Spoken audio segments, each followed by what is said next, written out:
wabarakatuh. Alhamdulillah wa syukru lillah wassalatu wassalamu ala rasulillah habibina sayyidina Muhammad ibn Abdillah wa ala alihi wa ashabihi wa mawalah. Allahumma ya Rabbana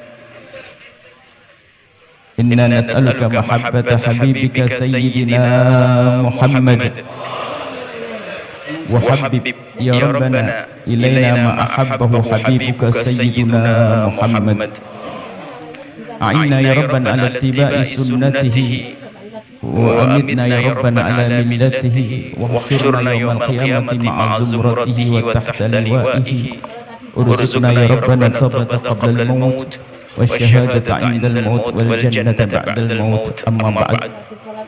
Yang sangat kami cintai, kami muliakan para perindu baginda Nabi, pecinta baginda Nabi sallallahu alaihi wasallam, wabil khusus para habaib dzurriyyat baginda Nabi Muhammad sallallahu alaihi wasallam, wabil khusus lagi adalah guru kita semua, pembimbing kita semua, suri toladan qudwah kita, Habibuna Muhammad Rizq bin Syahab. Semoga Allah menjaga beliau, memanjangkan umur beliau, dan semoga Allah subhanahu wa ta'ala menjadikan kita semua pecinta baginda Nabi Muhammad yang sesungguhnya. Kita perlu sedikit merenung. Kalau tadi ada akad nikah pernikahan, dalam pernikahan Nabi menyebutkan an-nikahu sunnati faman raghiba an sunnati falaysa minni falaysa minna atau kama qala Rasul. Urusan pernikahan tapi dihubungkan dengan Nabi Muhammad sallallahu alaihi wasallam. Bahkan dalam riwayat tanakahu taktsuru fa inni mubahin bikumul umam yaumal qiyamah. Nikahlah kalian agar kalian menjadi banyak karena aku akan berbangga. Nabi Muhammad bangga dengan kita. Kalau kita bangga dengan Nabi wajar, Nabi Muhammad bangga dengan kita di tengah-tengah umat yang lainnya. Ada hubungan antara kita dengan Nabi di sini. Kita menjadi dibanggakan Nabi Muhammad.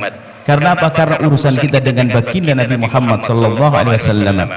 Yang perlu kita tajamkan kesadaran urusan kita dengan Nabi. Hati-hati urusan dengan baginda Nabi. Kita selama ini berucap cinta dengan lisan kita, tapi bagaimana hati kita?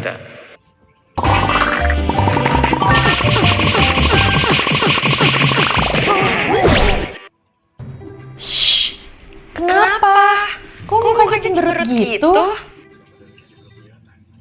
Mereka seperti itu.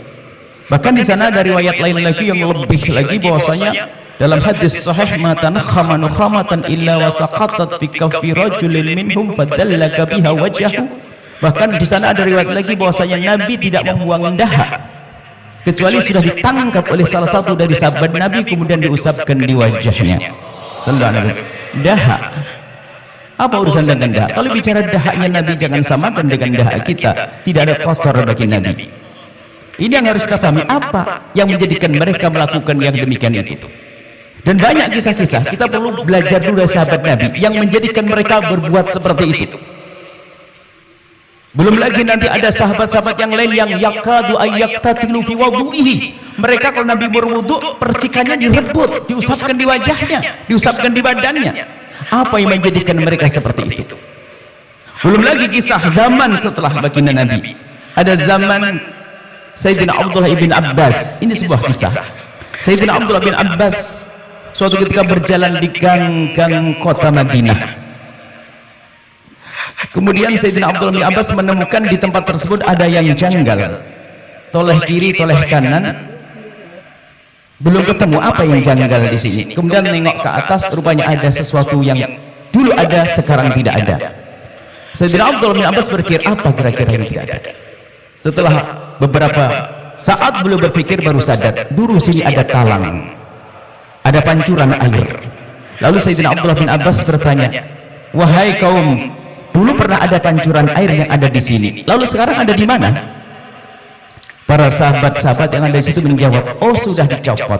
Siapa yang mencopot? Yang mencopot adalah Sayyidina Umar ibn Khattab. Sayyidina Abdul bin Abbas mendengar berita semacam itu, bergegas kepada Sayyidina Umar ibn Khattab. Tidak kenal waktu, mengetuk pintunya Sayyidina Umar bin Khattab, diketuk. Sayyidina Umar bin Khattab mendengar suara Abdullah bin Abbas yang orang itu tidak pernah datang kecuali karena hajat penting. Dan Sayyidina Umar pun segera menyambut, wahai Abdullah bin Abbas, ada apa? Tentu ada hal yang sangat penting hingga kau mengetuk pintu rumahku di saat semacam ini. Sayyidina Abdullah bin Abbas bertanya, wahai Khalifah, apakah betul engkau adalah yang mencabut talang yang ada di pojok kota Madinah itu?